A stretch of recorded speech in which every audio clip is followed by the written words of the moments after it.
of Church Lady Knits. My name is Kristen, and you can find me on Instagram and Ravelry as hookandgauge. And the show notes for this podcast can be found at www.hookandgauge.blogspot.com. Welcome, everyone. I hope you've had a really great week or weeks. It's my hope that this is going to be a bi-weekly podcast. Of course, it's been 3 weeks since last we talked, and I hate that. Oh my gosh, I hate that. But last week was totally insane.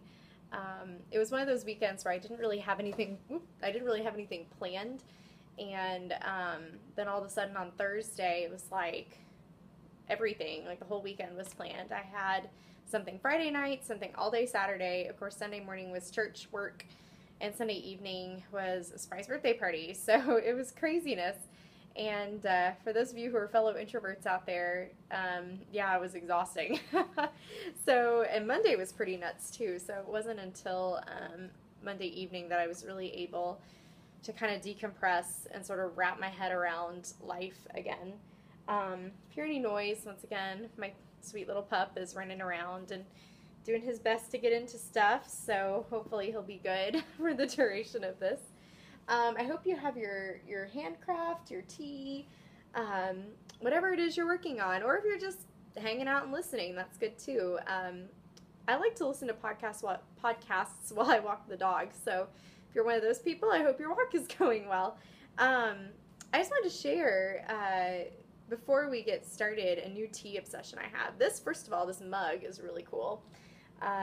It says Magnolia on the front, and my sister was in town visiting my parents in Dallas.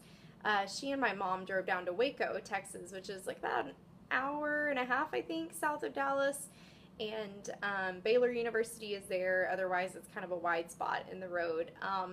But there is a shop there called Magnolia, and I don't have cable, but some of you who have HGTV might have watched a show called Fixer Upper, which is located kind of in and around Waco, and it's a couple who, they take these really old houses that you could tell at one point probably were beautiful and very lovely places to live, but have kind of fallen into dilapidation, and so they take them and they fix them up, and it's amazing. Like, it's totally amazing. And they were actually in my mom's hometown of Hillsboro, which is only maybe like 15-20 minutes north of Waco, fixing up a house just down the street from my grandmother's cousin Fran. So we got to go and walk down there, and it was in the demo phase, so it was really cool.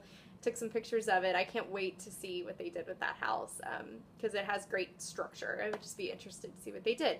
But anyway, so my mom and my sister went to their shop, to the little Magnolia shop, and they sent me this mug. And it's handmade in Waco, and I love it. It's a nice stoneware mug. And I love what's inside of it even more. So another thing my mom sent me in that same package was Downton Abbey English Roast Tea by Republic of Tea. Hopefully you can see that.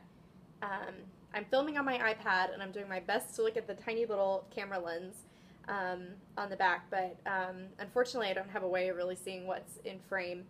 And at first I was like, oh man, I'm weird. I like things that are inspired maybe by TV shows, but when they actually put like the legit branding on it, sometimes I feel like that's a little gimmicky. But I thought, okay, well, I'll just take it to work with me and try it there, because I'm always looking for something, to drink in the afternoon while I'm kind of fighting that afternoon slump. Take another sip. And so I took this to work with me, and I am obsessed with this tea.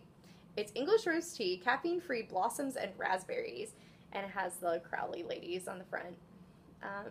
Let me just read to you what it says. It says, this vibrant ruby red infusion of rose, raspberry, and hibiscus has fruity floral notes and a touch of sweetness. Inspired by British pastries, this caffeine-free luscious tea is perfect as an afternoon treat.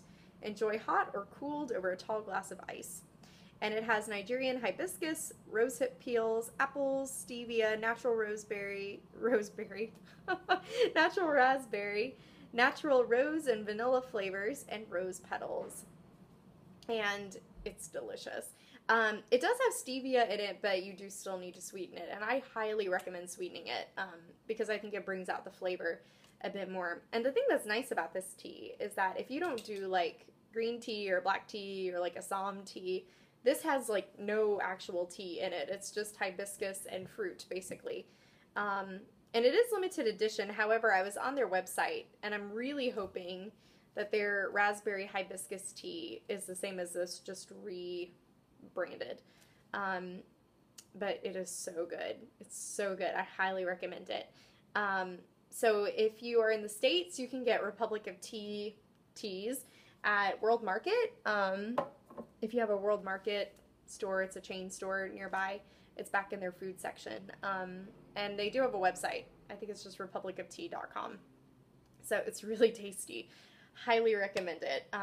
So delicious. And sometimes with fruit teas, I can get a little, not bored, but like they can start just not tasting good after a while. I just kind of get tired of it.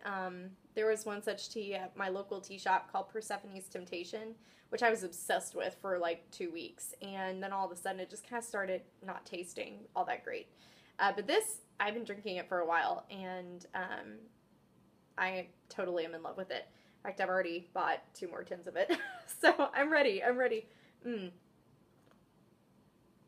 So good. So good. Anyway, enough rambling there. There'll be some more rambling at the end. But I just want to jump in because y'all are probably here for the knitting stuff, right?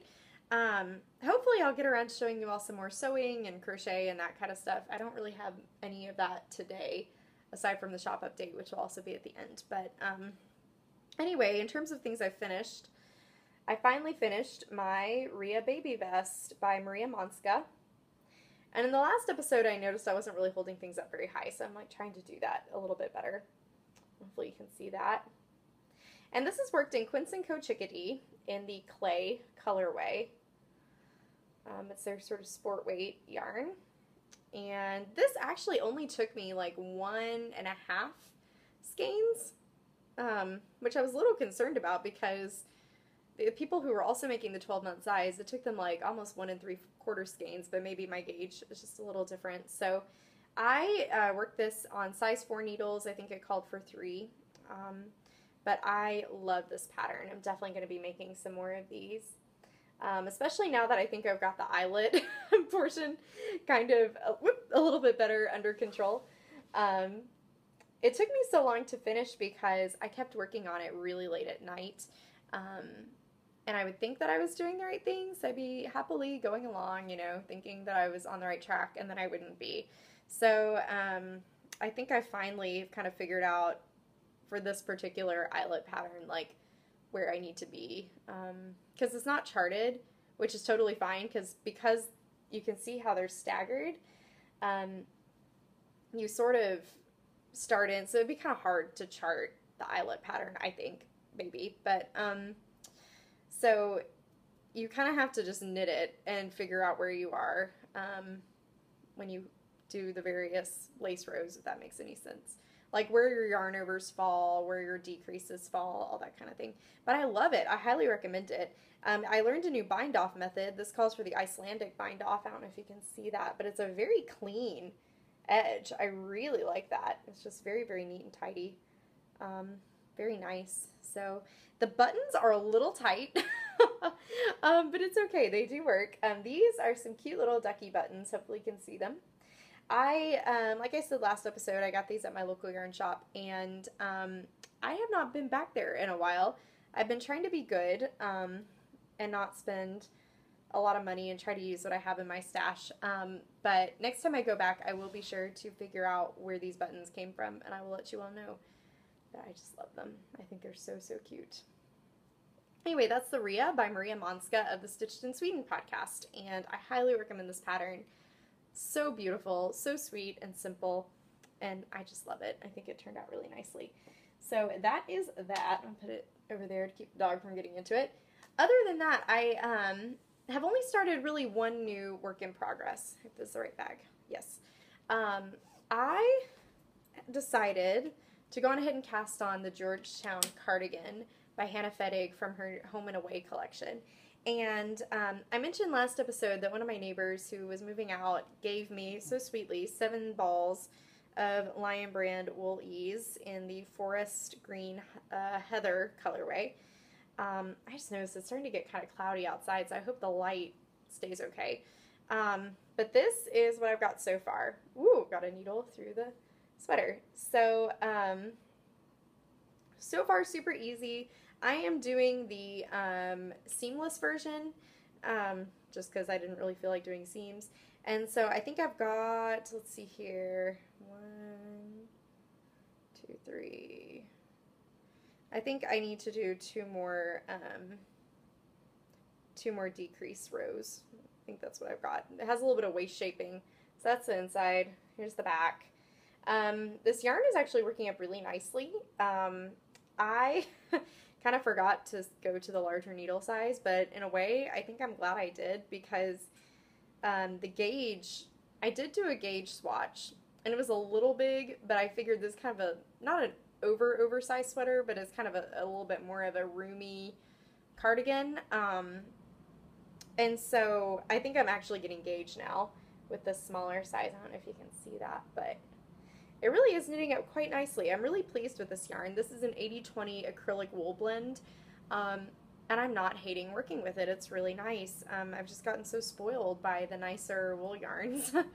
So I wasn't sure how I was going to like working with it, but it's nice. It really is nice. And it's got a great sort of varying color, and I just really like it. And this has been a fun pattern just to kind of pick up, because right now it's just stockinette with the decrease rows sort of in between. But yes, I think I've got 2 more decrease rows to do, and then we'll be ready to move on to the next step. So I'm really enjoying this pattern. It kind of reminds me of like a worsted version of the featherweight cardigan, which I have plans on doing. But I thought maybe this would be a little bit easier, kind of for sweater type thing. I find her writing is so thoughtful. So if you've never, like I've never done a sweater before, so this is my first sweater. So I feel like she's just a very thoughtful pattern writer. Like I feel like everything is explained so well. The book has so many great finishing ideas and tips, and I'm really enjoying it. So I highly recommend the Home and Away collection. It's so much more than just a pattern book. It's actually just a really great sort of skill book. And I'm really enjoying that. So that's my new cast on. That's the Georgetown by Hannah Fettig. The next thing that I've been working on recently, I've been working on this last night and today, is my Susan B. Anderson How I Make My Socks. And this is my very first sock that I've ever knit. I've been wanting to knit socks since before I could knit. And so I'm so excited. I'm just so excited. So I am working on her sock pattern, which is free on her blog, and I'll link it in the show notes. Last night, I got into the heel flap, and so last night I was a brave little soldier and turned the heel, and I'm now working on the gusset.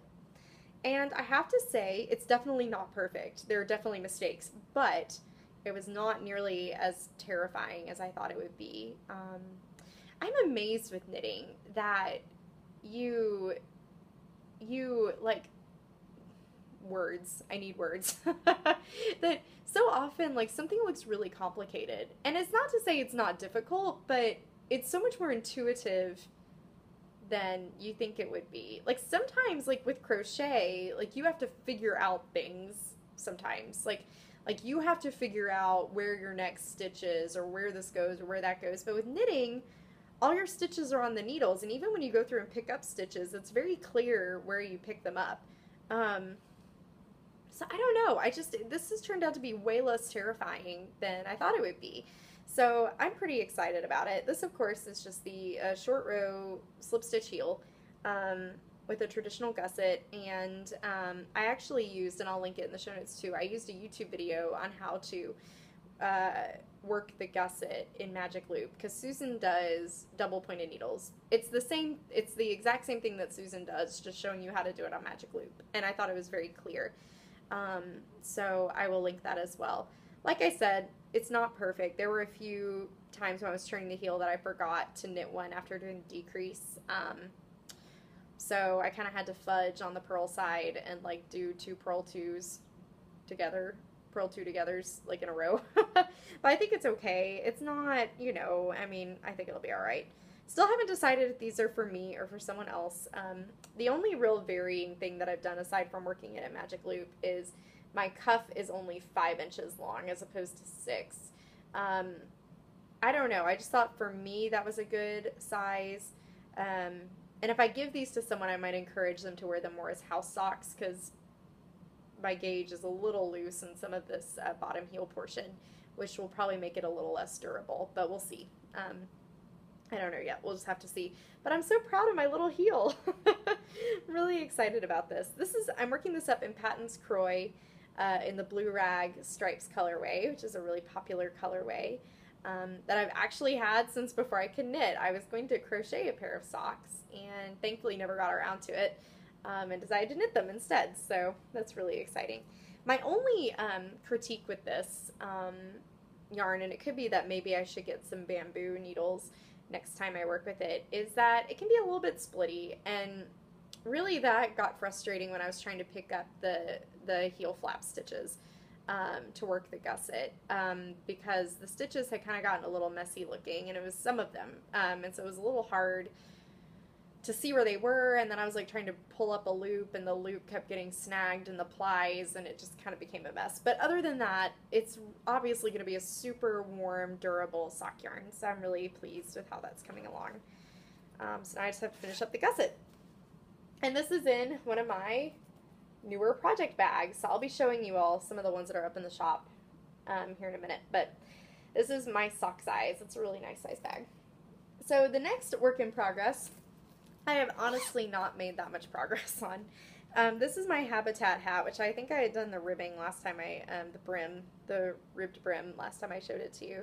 This is patterned by Jared Flood, and as you can see, I've gotten into the cables. They're kind of messy looking right now. The way that this pattern is written is you do the rib, and then there's a small chart of like 8 to 10 rows, and then you go to the big main chart, and I'm almost done with the small chart. The reason why I have not gotten a whole lot further is just because I have to really focus when I work on this hat, and I just have not been in the mood to do this kind of detail knitting.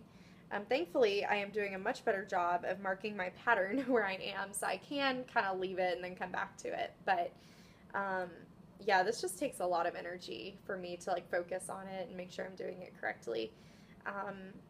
So I just haven't really worked on it that much. But anyway, I hope to continue working on it though and maybe get a little bit more progress. So we'll just have to see about that. This is being worked up in shepherd's wool, their worsted weight.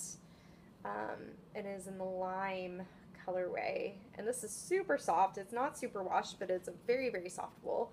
And the way they dye it, it kind of has a heather look to it, so it's really pretty. Very, very pretty. So that is my Habitat hat by Jared Flood. I have cast on another project. It's going to look kind of funky because it's really on too small of needles. I am working on some Christmas knitting. I'm not going to say who this is for because I don't want to give it away. I don't know that they even watch this. Ta-da! That looks kind of ridiculous, but this is another upstairs downstairs cowl by Paula Emmons Feasley. I am working this up in the frogged Indicita Malabrigo Rios Indicita colorway that the Habitat hat was originally in, and as you can see, it's on super duper tiny needles. I sort of was having a Goldilocks moment. I had it on too long of a cable, so then I went down to a smaller cable, but then I had like normal needle tips on it and they were too long, so then I switched down to my 16-inch needle tips, and now I think it's a little too small, but it'll be okay. We'll make it work. It just looks kind of cauliflower-y right now, but yes. So we'll see how this comes out, but this was such an easy pattern. I thought I could whip out 2 of these. They're gonna go to 2 separate people, but they know each other, so that way they'll have like coordinating ones. They won't have like matching ones, but they'll be coordinating. I think I'm going to work the other one in some Malabrigo Rios Archangel that I have in my stash. So that should be really nice. I'm excited about that. And this is in one of my older floppy project bags. So I'll put this over here. And that is really it for works in progress. That's kind of all I'm working on. And aside from the sock and the sweater, I haven't really touched the cowl or the hat a whole lot. So I'm hoping to get some more work done on that this week. In terms of planning, I am leaving next Friday to go to Dallas for some time with friends and family, and I have a little like conference / reunion that I'm going to while I'm there because I did my master's program in Dallas, so it's super convenient to kind of mesh all those things together. But I'm thinking I'm going to take my not cast on yet hitchhiker and work on that. Since it's pretty much a garter pattern, it'll be really easy. I think that'll just be some nice kind of hangout, chit-chat knit with everybody. And it's fingering weight, so it'll take a while. So I'm going to take that with me. I think that's going to be my trip project. And I'll probably also take the sweater because I could probably work on that too. But I'm excited about that. That I'm going to be working up in Malabrigo Machita, so it's the fingering weight singles in the Lotus colorway. It reminded me so much of the Andromeda Galaxy, so I might have to nickname it my Hitchhiker's Guide to the Galaxy shawl. And that's the Hitchhiker shawl by Martina Bem. So I am really looking forward to starting that. In terms of other things, I finally got in, actually it got here really quickly, but I was just so excited about it. I got in my Homespun House bag. This is my only acquisition. I've been really good and haven't really bought anything yarny related. And I absolutely love this. Love it, love it, love it. There's her little tag. Hopefully you can see that. And she's called this the Featherweight bag. And I adore this bag so much. Her little zipper pull progress keeper is right there. Hopefully you can see that. It's so cute. It's a little birdhouse. It's so sweet. And the inside is this kind of red gingham fabric. And it is so well made. I love it. I absolutely adore it. I love the bottom, how it has that like little contrast gray polka dot. I think that's very, very sweet. And it's just so well made. Molly does such a good job with the bags. This is my first bag from her. And I was just thrilled that it looked just as amazing in person as it does on her podcast and on her website. So I loved it. And she included the sweet little thank you, which I just thought was very sweet. But yeah, I'm so excited to finally have one of her bags. And I have not put a project in it yet because I'm waiting to start my Whispering Pines shawl. And so I'm going to put that in here, I think, once I get it going. And the reason why I was totally in love with this bag is because I drug it all the way over here. Do a little weightlifting. Ooh! It's called the Featherweight bag. And I actually have a featherweight sewing machine. This is my featherweight. Her name is Lucy. And she is a Singer Centennial featherweight. Hopefully you can see her little seal over here. This little thing. Oh, so heavy. That is the Centennial seal. So she was brought out on the 100-year anniversary of Singer. And this little bed folds out. And she has some really pretty little decals and things. This was a Christmas gift actually from my parents a few years ago, which was like kind of mind-blowing. I was so excited. And I don't sew on her that much because her little bobbin area is jammed, and I've gotten her fixed once, and I just need to sit down and kind of take her apart and clean it out. Featherweights are kind of a little bit more finicky. They're great machines, but they do not like any shenanigans when you're sewing on them. So the hand wheel always has to be turned forward. Like even if you forget and turn it a millimeter backwards, they do not enjoy that. My #1 sewing machine that I sew on is my 1951 Singer 301. And actually, technically, it should be a Centennial because it was made in 1951, but it doesn't have the Centennial seal.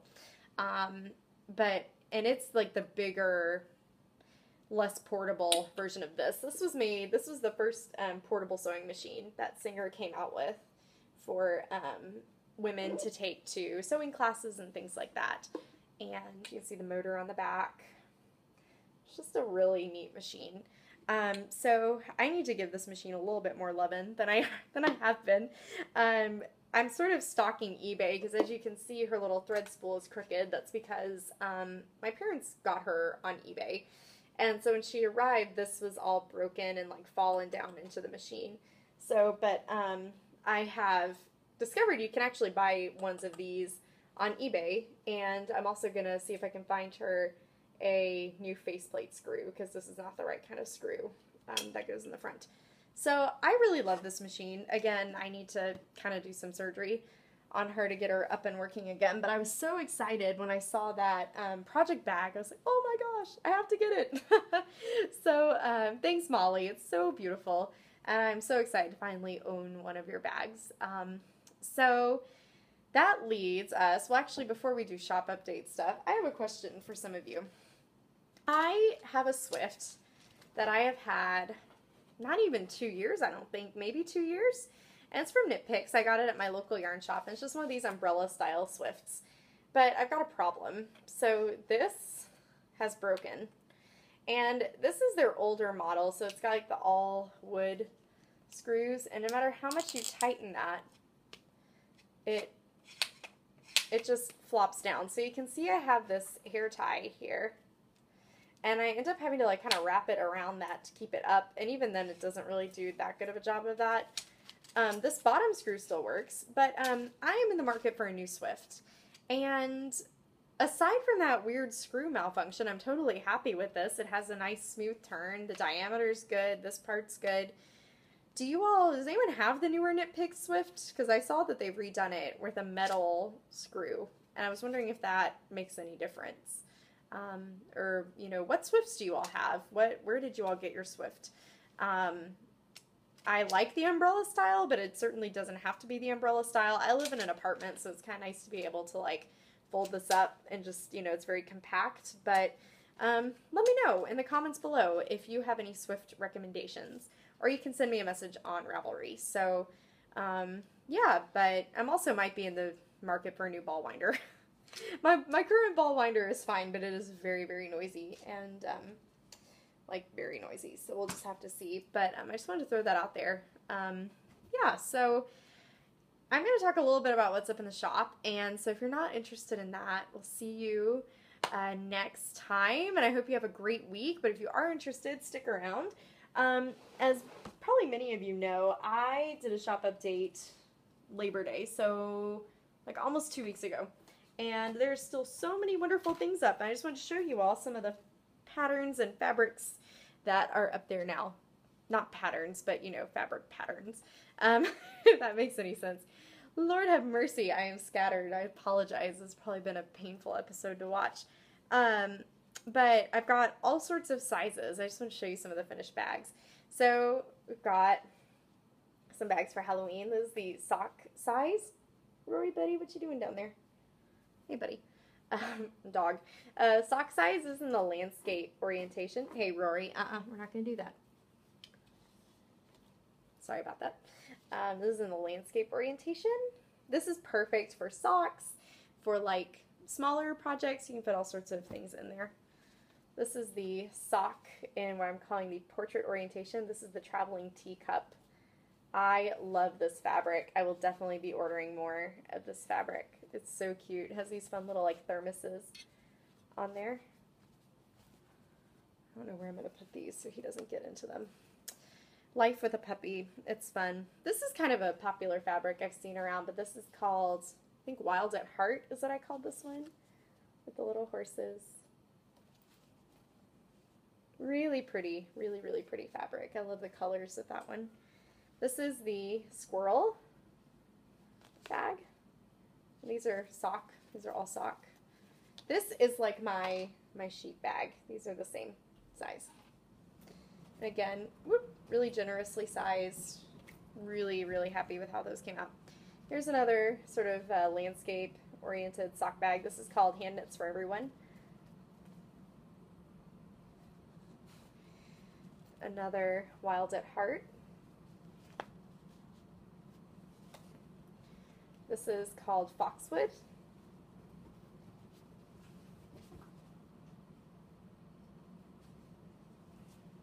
And then I've got lots of the shawl size, or I guess standard, what I used to call my standard size project bag. And I've got them both in the portrait orientation, which is vertical, and then landscape, which is horizontal. So this one is also one of my new favorites. Fabrics is called Suave Llamas. Have the monocle on the front. And part of like some teeth up here and sunglasses over there. Got Fleek Foxes. Fleek means cool, I think. Got another Foxwood. And there's some more fabrics in the other sizes. I just grabbed a few to show you. Hand knits for everyone.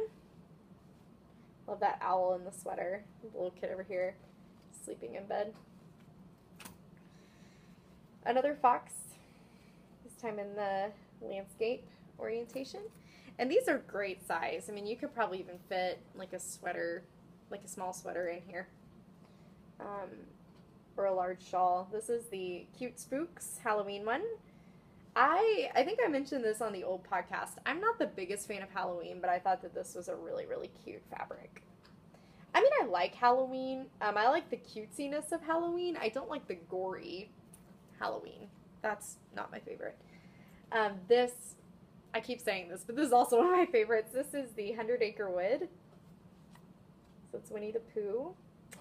I love all the cute little labels here. I don't know if you see Rather Boggy and Honey Trap for Heffalumps.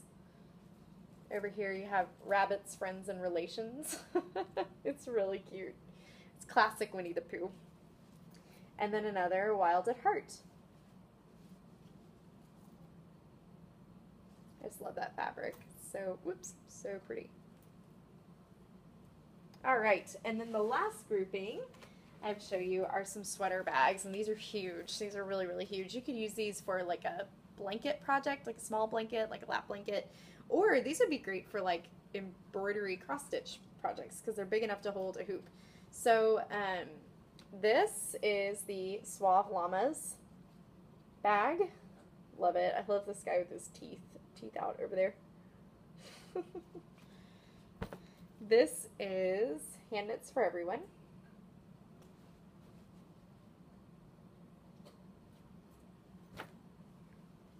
This is the Cute Spooks.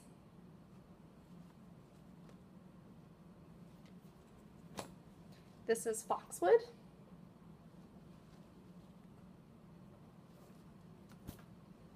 Fleek Foxes.